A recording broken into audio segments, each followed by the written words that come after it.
Mind कहले आमे कौन बुझू? माइंड माने स्टेट ऑफ कॉन्शियसनेस। ओडिया रे कहले ये आमर जागृत अवस्था बा आमर चेतनशीलता। जदि आमे जागृत न रहिबा बा चेतनशील न हबा ताले आमे जहा पाठ पढ़िबा मन रहिबनी।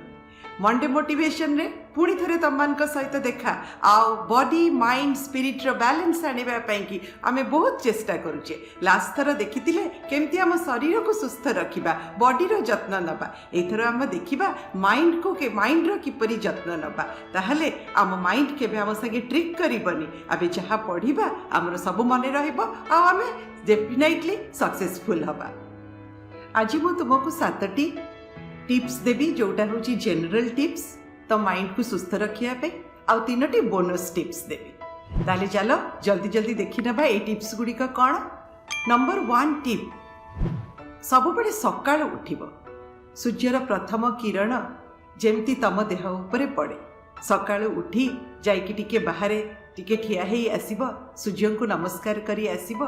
तापर देखिबो केते भल लागुची। रातिर एते समय सोइबा परे माइंड पूरा रेस्ट रे थाए। जो पाठटी 4-5 घंटा लगे दिनर अन्य समय पढ़ी मन रही जदि सेटा आमे सकाळे पढ़ी थाउ ताहा हमर अधा समय रे हेई जाई थाए। तेणु करी सकाळे उठिबार महत्व बहुत अछि। तो समस्ते सकाळु सूर्यंक प्रथम किरण देखिबाकू चेष्टा कर। टिप नंबर 2, सकाळ उठिले बेले बेले निदुआ निदुआ लगुଥାଏ। पाठ पढ़िला बेले निद आसे, सेतिपई निजर नित्यकर्म जल्दी जल्दी सारी गाधेइबाकू भूलिबनी। समस्ते सकाळु गाधेइब। जेतेबेले आमे सकाळे गाधेइ थाउ सेतेबेले गाधेइबा समय पानी आमर बॉडीर शरीरर मैला सबु केवल सफा करी नथाए, सी आमर माइंड रे गोटे सतेजता बा प्रफुल्लता आड़ी थाए। आ से सतेज मन आ से प्रफुल्ल मन रे आमे जेतेबेले पाठ पढ़ी थाउ आमर सब मने रही थाए। टिप नंबर 3, निज पई गोटे स्टडी कॉर्नर बनाओ। घरे जोटी बेसी कहीं जीवा आसवा करूना, शांत जगह चुपचाप जगह आ से जगहटी जमती बहुत ब्राइट होइतिबो, बहुत भल लाइट आसुतबो आ परिष्कार परिच्छन्न थिबो, सेहीपरि जगार निजर टेबुल चेयर पकाओ। आ ए निजर टेबुल टी को सब बळे परिष्कार रखिबा को चेष्टा कर। ता उपरे एणु तेणु जिनस किछि गदाओनी, केवल तमर बही और खाता। आ मन रख जेतेबेले जो सब्जेक्ट पढ़ुच सेही बहीटी रखिबो, सेही खाताटी रखिबो, पेन गोटे रखिबो, बा जदि तमे घंटा दरकार गोटे टेबुल क्लॉक रखिबो। एणु तेणु जिनस सब रखिले मन अजथारे सेपटकू जाइकी डिस्ट्रैक्टेड हब सिना, किंतु पाठ मन रहिबनी। टिप नंबर 4, जदि टाइम टेबुल किछि बनैछ ताकू स्ट्रिक्टली फॉलो कर। तमाने निश्चय टाइम टेबुल बनैथिबो। मु ऑलरेडी तम संगे डिस्कस करिछि केमिति टाइम टेबुल बनैबाकू हुए। सेही वीडियोटी जदि देखिन मु लिंक बॉक्स रे दे देबी, देखि नबो। आ से टाइम टेबुल टी बनैला परे ताकू स्ट्रिक्टली फॉलो करिया को चेष्टा करिवो। आ जदि टाइम टेबुल न फॉलो करिवो एमिति लागिवो टाइम सरी जाइछि आ तमे जेमिति तम निजकू ही ठकी देइछ। तो पाठ तो छाड़, तम टाइम पळैथिबो आ बहुत खराब गोटे फीलिंग आसीबो मन रे। तापरे टिप नंबर 5, अवॉइड मल्टीटास्किंग। ता माने गोटे समय 3-4टा जिनस किछि करिबनी। फॉर एग्जांपल एबे क्रिकेट मैच धर टीवी रे चली आ तमे सेति बेले सेठी बसी पाठ पढुछ, पाखरे सान भाई भौणी गोटे कौन कहउचंदी ताको कथा भी सुनुच, नहले तुमको किए खाइबा को देखिए तो खाऊच, यारे पाठ पढ़ुच, यारे गीत बाजुची शुणुच। नाई, गोटे टाइम रे गोटे जिनस करिवो। 3-4टा जिनस कले तुम अटेंशन सबू भितर डिवाइड हो। तेणुक फुल अटेंशन बा कंसंट्रेशन पाठ पढ़ारे लगे। से मल्टीटास्किंग टाको अवॉइड करिवो। आ मन रख गोटे सब्जेक्ट रो आ गोटे सब्जेक्ट को फट करी जंप करी जीवनी। जेतिकी टाइम लिमिट तमे रखिच आ से टाइम लिमिट भितर जेतिकी सारिबा पे धार्य करिच सेतिकी सारी सारिले से टाइम लिमिट रे तापर सब्जेक्ट को जीव। ये हैला टिप नंबर 5। देन आसिला टिप नंबर 6। टिप नंबर 6 हैला निजको निजे पुरस्कृत कर बा निज पई निजे खुशी हो। केमिति?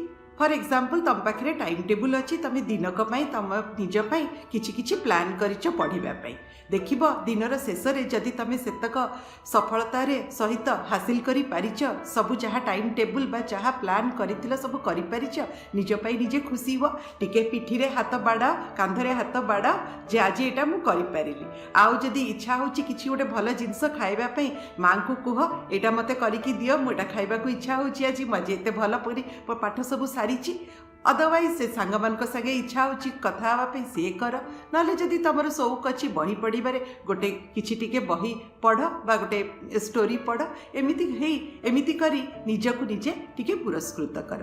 तापर है टिप नंबर 7 ये हूँ तुम शोवा टाइम बा नैपिंग टाइम। शोवा टाइम हूँ राति सब मन रख 7 घंटा शोवा तुम निहाती दरकार। तो राति 10टार शोले सका 5टा जाए शुआ कि 10:30 शोले सका 5:30 पर्यंत शोपार। आ शोवा टाइम रे बा शोवा को जीवा पूर्वर भल करी गोड़ हाथ धोई ठाकुर को नमस्कार करी शोवा को जीव मनरे एणु तेणु किछि भाबिबनी बा को टीवी देखिबनी बा मोबाइल देखिबनी शोवा को जीवा पूर्वर ताहले तुमको भल निद आसीबो।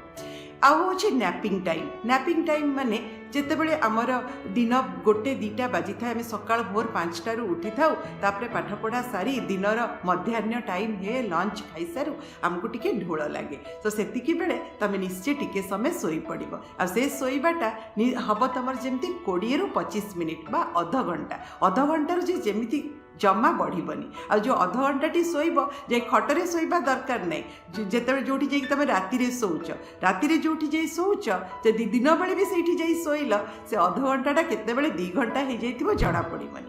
से एमती जगार शोब जोटिकी पाटितुंड टिके शुभुथुब तुम निद टिके आखि लगी तुम अध घंटा भितर फ्रेश होइकी उठिबो। आ एइथिला तमर 7टी जनरल टिप्स तम माइंड को केमती सुस्थ रखापी कि ताले देखिबा चलो 3टी बोनस टिप्स रे आमपाई कौन अच्छी। आमर ये चेतनशीलता बा आमर ये जागृतता बढ़ाइबा पाई कि आज आम पाखे 3टी बोनस टिप्स अच्छी।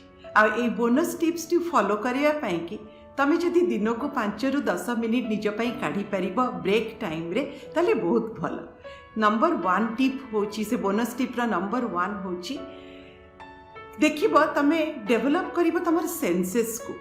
ता माने जेतेबे तमे गोटे घरे गोटे रूम रे बसिच फोकस कर से रूम रे कौन कौन अच्छी देखिया पे केते प्रकार जिनस गोटे रूम रे थाए खट थाए टेबल थाए मिरर थाए लाइट थाए फैन थाए झरका कबाट सबू को टिके भल भाबरे टाइम दे कि देख से रूम भितरे देखिबो केते प्रकार साउंड शुभुची केतेबेले किए बापा माँ कौन कहउचंती केतेबेले टीवी रो साउंड केतेबेले फैन रो साउंड केतेबेले झरका बाटे चढ़ई रो साउंड केतेबेले भाई भौणी आसी कौन पार्टी कलेनी देखिबो से मन दे कि सुनिबा को चेष्टा करिबो ए साउंड सब। तापरे होची टिप नंबर 2 निजर फीलिंग्स टाको नोटिस करिबो। फीलिंग्स नोटिस माने देखिबो ते रागी थिबो मन को टिके शांत करी निजको फील करिबो अरे मो बॉडी उपरे ए एंगरटा ए रागटा केमिति भाबरे गला बहुत जोरे गला आ मते कोन फील हैला केमिति मु फील कली सेमिति जेतेबेले तम मन खुशी थिबो सेतेबेले भी टिके टाइम देई गोटे सेकेंड देखिबो ए खुशी जेतेबेले अछि मोर बॉडी उपरे खुशीटा केमिति भाबरे जाउची मु केमिति फील करूची। जेतेबेले तमे काहा को हिंसा करुच बा घृणा करुच कहा संगे झगड़ा करुच सेतेबेले भी टिके निजको काम करी गोटे सेकेंड पाई देखिबो एइटा तम उपरे किपरि भाबे जाउची ये हैला तमरो notice the feeling. Tip number 3 हैला नेचर संगे केमती कनेक्ट हबो। जेतेबेले टाइम मिलुची टिके बाहर को जाओ बाहर जाई टिके देख चढ़ईकर शब्द टिके सुन बा जदि बाहर को जाइच पाखरे बाली अच्छी हाथ मुठारे टिके बाली नियो आ ताकू छाड़ीबा को चेष्टा कर आंगुठीर फांक भितरे से बाली सब केमिति तळकू पळौची आ केमिति फील होची सेमिति पानी हाथ रे आंजुळाए पानी नहीं देख से पानी मध्य केमिति फील होची जेतेबेले तमर आंगुठी भितरु से बाहरी जाउची। खाली पादरे टिके काकर रे बा काकर घास रे टिके चली आस टिके फूल जोठी फुटीची ताकू टिके टच करिके आस एई सब जदि नेचर संगे कनेक्ट हो रहिबो देखिबो तमर माइंड रो शार्पनेस आउरी केते बढ़ुची आउ तमे केते खुशी रहुच। ए गोटे सुस्थ मन जेतेबेले थाए मन जेतेबेले खुशी थाए सेतेबेले जो काम आमे करिथाउ से कामटी भल भाबरे हेइथाए आउ ताकू जो पाठटी आमे पढिथाउ ताकू आमे भल भाबरे मने रखिथाउ। तो ये हैला बॉडी आउ माइंड आउ ए दुईटी जदि आमे भल भाबरे करिबा हमर उत्साह बा हमर स्पिरिट हमर मूड हमर एंथुसियाज्म ऑटोमेटिकली आसीबो। सो बॉडी माइंड और स्पिरिट रो ए तीनटा जिनसर बैलेंस आनिबाकू तमने चेष्टा करो। ता भितरे मु नेकी आसीबी पुणी थरे आर थरकू आर एपिसोड रे किछि आउ अन्य कथा। Till then keep shining and keep rocking.